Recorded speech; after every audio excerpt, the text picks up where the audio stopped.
Mister Ratan Tata एक ऐसा नाम जो देश की आन बान शान है और कहें तो बिजनेस का भगवान है।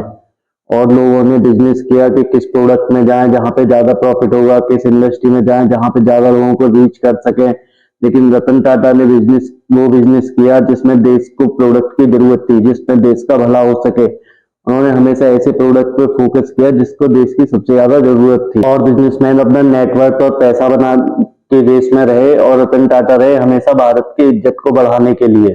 तो ये आज का वीडियो मिस्टर रतन टाटा को एक ट्रिब्यूट है जो उन्होंने देश के लिए किया, बिजनेस के लिए किया और दुनिया के लिए किया। तो रतन टाटा ने चेयरमैनशिप संभाली 1991 में टाटा ग्रुप की। उस समय लगभग 95 कंपनियां थी जो टाटा ग्रुप के अंदर काम कर रही थी, लेकिन कोई भी मैन अथॉरिटी नहीं थी जो उनको कंट्रोल कर सके। सारी कंपनीज अपनी मनमानी कर रही थी, अपने अपने दिशा में अलग अलग जा रही थी। और न ही उस टाइम पे टाटा ग्रुप विदेशों में काम कर रहा था। ये 1991 के बाद जब रतन टाटा चेयरमैन बने उसके बाद टाटा ग्रुप ने विदेशों में जाना स्टार्ट किया।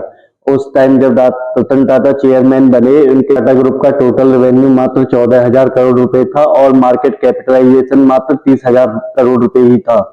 फिर चीन में एंट्री होती है रतन टाटा की, जो 1991 में चेयरमैन बने टाटा ग्रुप के और 2012 में रिटायर हो गए। तो इस बीच में उन्होंने क्या क्या किया, अब बात आती है उसकी। सबसे पहले उन्होंने किया, जो 95 कंपनीज अलग अलग दिशा में जा रही थी उनको एक सेंट्रलाइज अथॉरिटी दी।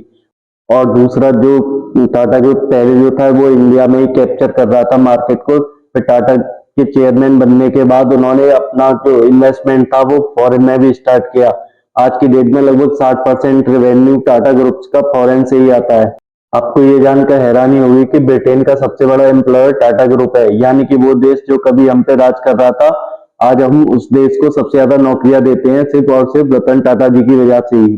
ब्रिटेन के बड़े बड़े ब्रांड, चाहे टेटली हो, चाहे लैंड रोवर हो, चाहे कोरस हो, सभी को खरीद डाला रतन टाटा जी ने, अपनी कंपनी में उन्हें मर्ज कर लिया।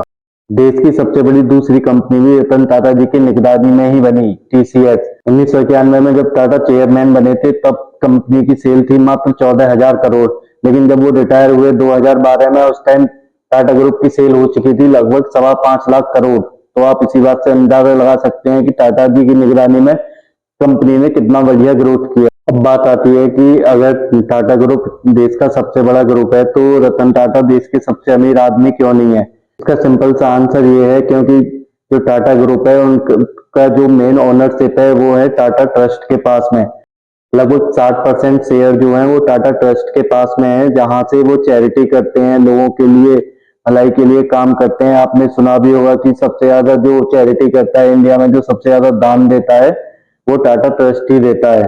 बाकी जो बिजनेसमैन है जैसे कि अंबानी हुए, अडानी हुए, उनकी अपनी जो नेटवर्थ है वो उनकी है जितनी भी है।